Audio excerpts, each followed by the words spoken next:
You're still at the Digital Jazz Ahead 2021, and we have lots more music coming up here during this digital edition, live from Bremen, more or less. There are more live bands coming now, one more band, and that is also led by a female musician. Her name is Sunmi Hong from Korea. She's now based in Amsterdam, is a brilliant drummer and bringing together this wonderful ensemble. And I hand over to my colleague Peter Schulze, who's now downstairs live on stage with Sunmi Hong. Yeah, thank you, Guts, for handing it over. Yeah, as you said, it's a female festival this time, and we go on with a female band, or not a female leader at least, and she's a drummer, and she is a composer as well.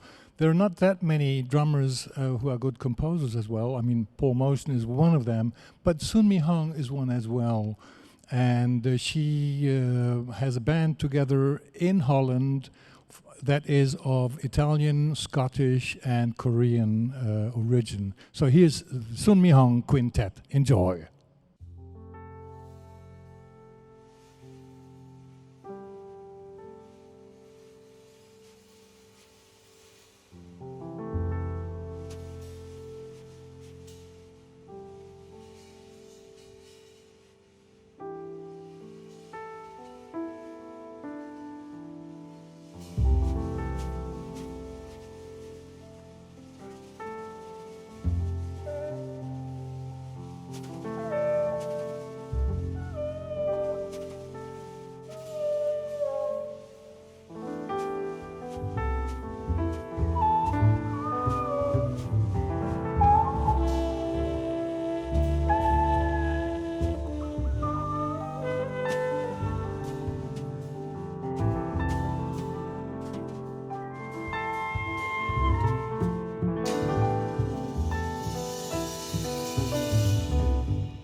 Hello, everyone in the world. We are in the amazing hall in Bremen for Jazzahead Showcase. This is some Hong Quintet from the Netherlands. None of us are Dutch, but we are very proud that we are selected by Jazzahead as a Dutch band. Alistair Payne on the trumpet, Nicolò Ricci on tenor saxophone, Alessandro Fongaro on the bass, Chaerin on piano. Thanks a lot for listening, somewhere out there in the world. We played some of our songs that we released our second CD last March. So last year, March, the middle of the pandemic, we were wise to release the CD for pandemic, basically. So I had to bring CD after, like, cleaning out the dust from the CD. Super happy to play for you guys, and especially this is our second, actually first, officially, we are playing first in Germany, and we recorded some radio 2 weeks ago for Radio Bremen, so you can hear us again if you like to hear us. It's gonna be broadcasted in June, so I hope we can meet again. We're gonna play the last song for you. It's called As We Are. Thanks a lot for staying.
That was Sun Mi Hong, and you can actually hear applause. That was very refreshing during that. It's a Dutch contribution, as I said, to Jazz Ahead, but none of the players are actually from the Netherlands, which is saying a lot about where we are going, and it's so exciting and so great to have this. Sun Mi Hong is on her way up here to give us a little interview about her career and where she is and maybe Jazz Ahead.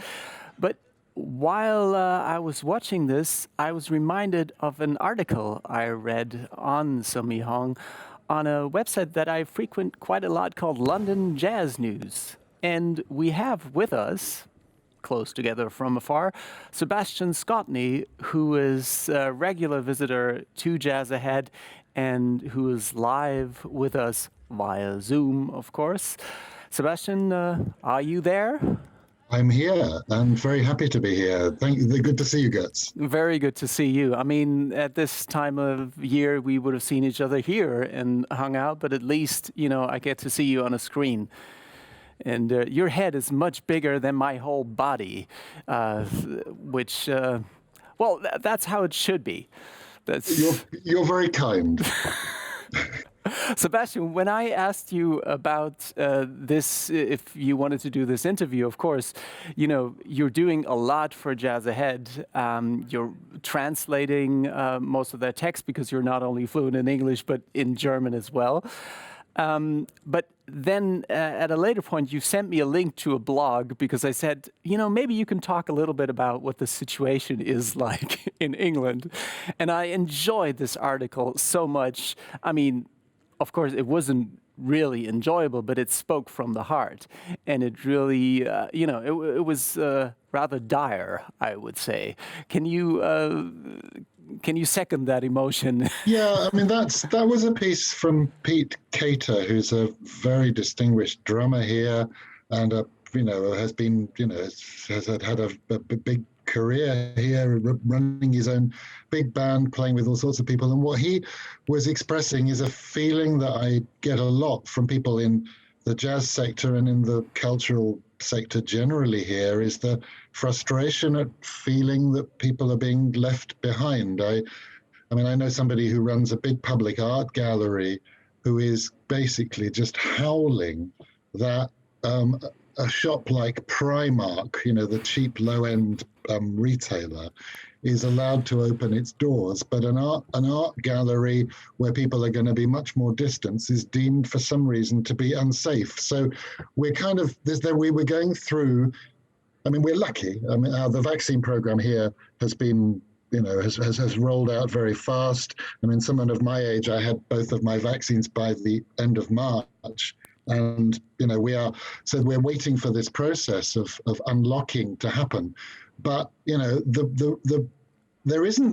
don't have a trust in our politicians to manage this properly.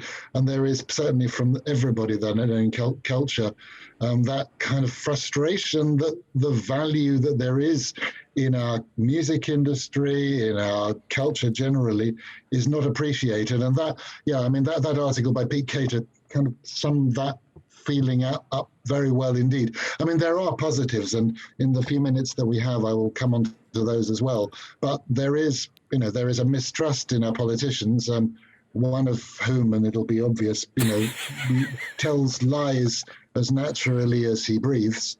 And that is a problem and is increasingly a problem. And that creates mistrust in our systems and so on.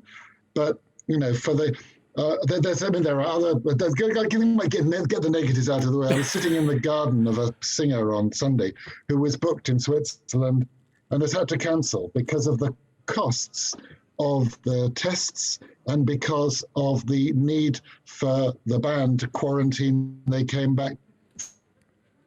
It just made the whole thing impractical. Yeah. Yeah, I mean... to actually accept the booking. It was a well-paid booking, but the practical things are not on the side of the musicians. Yeah, I mean, we're having the band Red Kite play here tonight, and two of the musicians usually are from the UK, and they simply couldn't come, so we're going to witness a completely new, revised edition of Red Kite because of what you just said. But you said they're also positives. I mean, is there support for the arts, for the musicians? How are they doing it at all?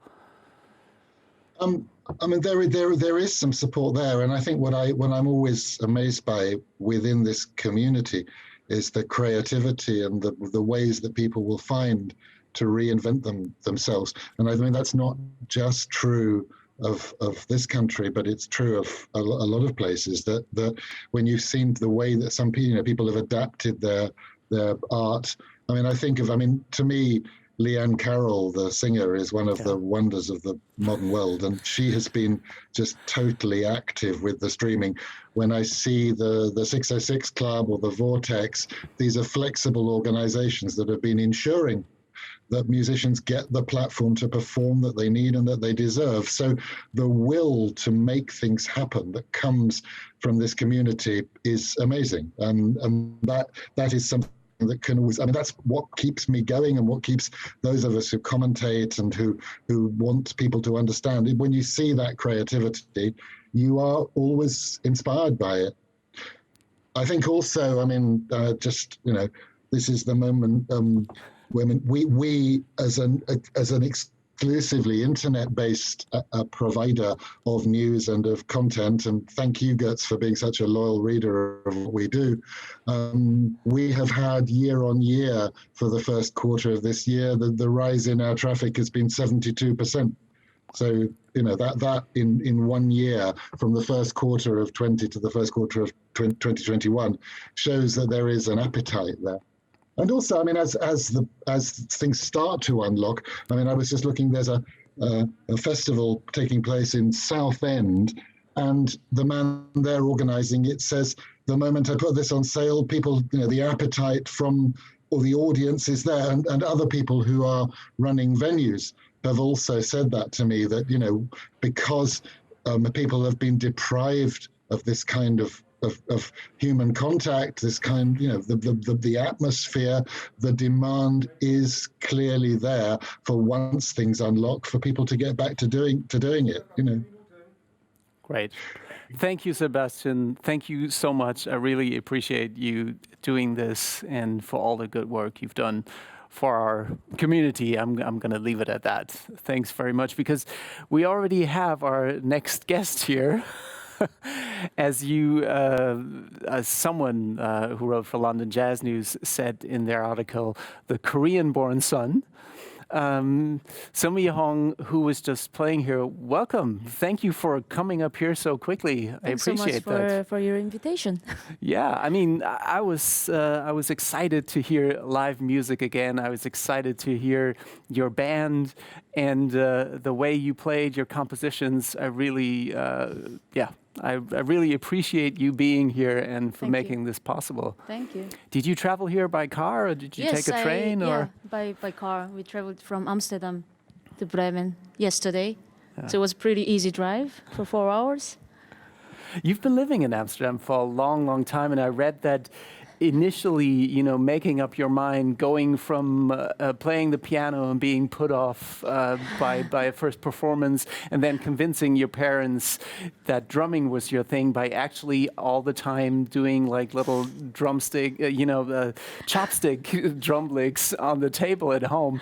That would get me to buy you a drum set, of course, because I mean, I have 2 young daughters who gave up piano, and if they would come to me, I think, maybe drums are their next thing.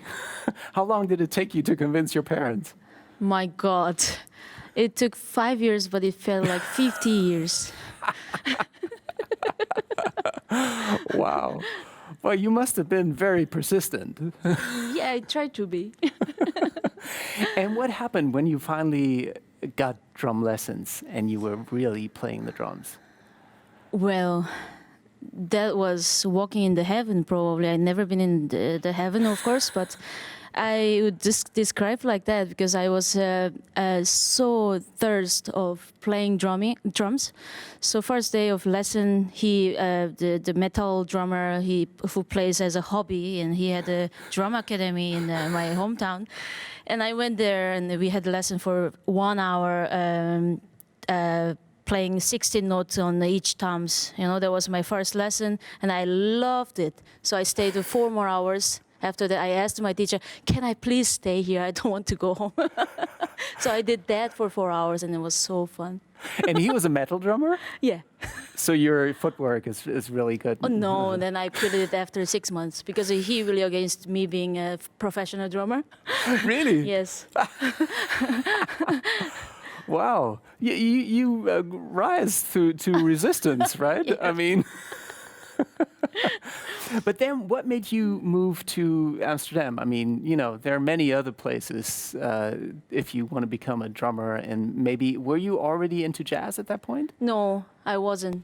When I decided to play jazz, I was in conservatory in Korea, but I was learning mostly pop, so I didn't know anything about jazz, and I decided one day I was watching YouTube, Brian Blade playing drums with Joshua Redman, and then I fell in love immediately, and then I figured out that I can really do what he is doing, of course, still, but I wanted to be very close to that style. And then I was brainstorming, like, what do I do? And it was jazz. So I quit the conservatory. And then at that time, there were like first, second generation of jazz people in Korea, not that many, 10 years ago. And they all graduated from conservatory from Amsterdam or Hague or Rotterdam. So I got some news. It's a really great school, and they have really good teachers as well. But, you know, going from that to getting on a plane and actually moving there is still a big step. But once again, you know, here's that resistance, and you just say, okay, that's another challenge. Yes. I'll take it. How did you manage to do that? I mean, uprooting all that, it's a long, long way, obviously. I didn't even think it was a challenge. You know, I was Really? simple. Like, I want to play drums. I want to learn jazz, so I'm going. And of course, my dad was, no way, you're not going anywhere. And then I had to buy a flight ticket without my dad knowing. So I was working beside playing, practicing drums, and then I bought He knows flight now, ticket. right? I mean, of course. he's not. It's been 10 like, years. He's supporting it's me. like, my girl is gone. Yes. Sorry. Wow. But that is really an amazing story. I mean, now, of course, they Yes. believe that you've done the right thing, right? Exactly. So once you were in Amsterdam, did you all of a sudden discover BTS and thought you'd go back to Korea? No, I'm kidding. I'm sorry. But once you were there, you established friendship with other musicians pretty quickly. I mean, because that's what I read, that your band and the music you make is based on friendship, really. Would you have a totally different quintet if you had other friends that were playing the flute or, Of course. I don't know, only drummers? No, I meant because when I came to the Netherlands, I didn't speak English. I didn't know anything about Netherlands, to be honest. I really came to learn jazz. That was the only simple thing. And then I figured there are many different things that actually I have to adopt. And then I was looking at my friends, and first year, second year, my colleagues, and then, wow, they are great. And I just wanted to be friends with them and learn what they're thinking and what's their goals. And, you know, it was pretty different because I'm from Korea, of course, the other side of the world. Yeah. You know, we think differently and we approach everything in different ways. Yeah. So I wanted to learn, and I wanted to be really friends with them, just to learn about whole life. Yeah. Yeah. I read in an interview that there were many great teachers and older teachers that you work with. Can you name some of them? Would it be now would be probably the time to thank them in an official way? Yeah, it's been 4 years I graduated from Conservatory van Amsterdam, and there were many great teachers. And what was special about is because I was there already second or third year studying, and teachers tried to bring me out of the school world, you know. So they really tried to play with me in jam session or in actual gigs. So I was really lucky one that I could take this chance. I mean, every Conservatory van Amsterdam is ridiculous. It's a really amazing school. There are many great musicians. So I'm not the only one who got that chance, of course. And of course, thanks to the drum teachers and then ensemble teachers. But yeah, thank you. Thanks. Let's talk about your band for a moment. Sure. The musicians you had there. I take it there from you said none of them are Dutch, but still you're a Dutch addition to Yes, jazzahead, yes. which I think is completely wonderful because it says so much about the Netherlands and how welcoming they are, and how it's possible that you probably feel. I mean, you live there. You For sure, must yeah. feel sort of Dutch. Yeah, I love there. Really, I mean it. So, did you meet all of them at the conservatory, or was that? Some of them I met at the similar years as I was studying, but some of the people are a little bit like older, let's say. They studied it before me, so then I've heard, of course, the scene is also very small, very Yeah. intense, very good, but also small, so you can meet everyone eventually. Yeah. Yeah. Now, during that gig, you very nonchalantly pulled out your CD and sort of said you had to dust it off because it was released last March. Yeah. So it pretty much was right in the beginning of the pandemic. Yes. And how many copies do you still have at home in your bedroom? Actually, not many. Ah, very good. Because I didn't print that many. You shouldn't have said that. The thousands are gone already. They will know, I think, what I meant. It's called hand-strewn portrait. How did you come up? Self-strewn portrait. Self-strewn portrait. But how do you? Things of throwing colors on a screen. What's the story behind that? It's basically just wondering about, of course, my general life as a foreigner in the country, lovely country, and learning by day, it feels like my self-portrait is a little bit messed up. It's not perfect. So I just wanted to express imperfection in music. So that's why I put self-strewn portrait. Oh, wow. Okay. Great. There was that big wooden drum to the side, which you played. Tell me a little bit about that. I haven't seen one in a long time like that. Sure, yeah. Well, I never learned any traditional Korean music. Well, when I was in middle school, and you take some lessons, of course, but I was never serious. And when you are in your own country, living there, you're kind of blind, yet that you can really appreciate what's going on around you. You only find out when you are away.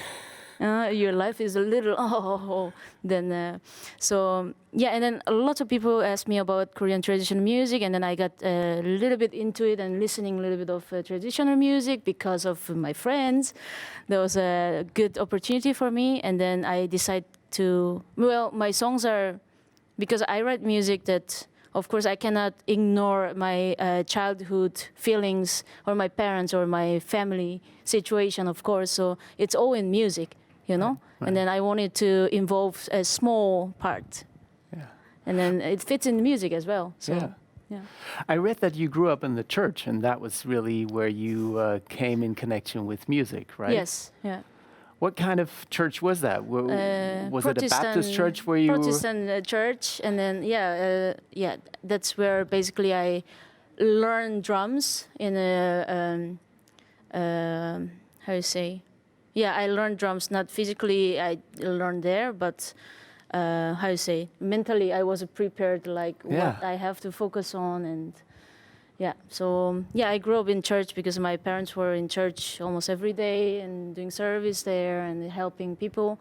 So there was a good childhood. I didn't do any stupid stuff, and when I was young, and you can really do that. It kept you off the streets. Okay, that's good. Now, obviously, there's something else that's keeping people off the streets, and that's this coronavirus. How is the situation? I have relatives near Rotterdam who, basically haven't left their house in a long, long time, and the lockdown has been going on for a long, long time. How is the situation, and how are you, as a musician, coping with it? Do you get to practice much more, or? Yeah, well, I can only practice, right? Because we don't have gigs. have a practice studio in Amsterdam, so I'm really lucky that I have space that I can always go and practice and compose and rehearse with people, of course, with a distance. And yeah, it's bad, of course. We all didn't know it's gonna this long, of course. And it's, I don't know, like human can get used to anything. I think that, we are getting used to it. It's a bit sore, but there's no other way, that we still have to make music, keep playing, what we can do. And then I feel really lucky to be in the Netherlands in this sense, with all the support from government, and like musicians still has a chance to do any streaming concerts. And I think it's fantastic, actually. I cannot really complain, to be honest. Wow. Yeah. What is the support from the government? I mean, is it actually, are you getting cash, or is it more of creating venues? Yeah, it's for self-employed. So yeah, basically who has like small company like us, like, self-employed. And we get a little bit of a support to pay rent and for groceries. Wow. And then, yeah, I think that's amazing. No, it totally is. Yeah. But it's, we all have to survive through this. And I think this totally makes sense. There was a different model for a little while in Germany, and a lot of the self-employed musicians were complaining because the money they were getting was for the upkeep of their business. Where if you're self-employed, you still have to pay rent. You still have to, like you said, pay for groceries. Yes. And probably, support a family. And if you don't have an income, how can you do that by just buying stuff that's Exactly. for your office needs? So. Yeah. So it seems like you're very well, and your parents and your family in Korea is healthy, and they're pretty much the coronavirus. The story is over, right? I mean, is there? Well, I wouldn't say over, but it's much less, like 1-0 less. So I say, yeah, they are dealing very well, and now they are started working again. So I'm really happy with that, because in the beginning, of course, China and Korea was more, difficult. So then I was very sad about it, of course, that I cannot be with my family. But now they're supporting me. So I think that's great. Cool. Yeah, and eventually you'll be supporting them with your international career. I mean, you said so. that it's the first time you played in Germany. Yes. But you've played other places. For sure, yeah. I saw. Yeah. I mean, so how come it's been so long? Took you so long to play here? I've tried. Were you at Jazzahead before? No, 2 years ago I came for networking. Ah, okay. Yeah, but still, that's good. Yeah. How did you know about Jazzahead? How did you hear about it? Oh well, if you don't know about jazzahead, it's impossible, basically, right? If you're leading the band, and then if you want to fly up, and then yeah, this is the place, I think. I'm sure that's going to be a quote that they'll use on social media. It's like, what better quote can there be? Like, if you don't know about Jazzahead. Yeah, hire me. Yeah, I think you're hired. Thank you very much. Thank you. So Mi-Hong, thank you very much for being here, for playing this beautiful music, and for doing this interview with us. Really appreciate.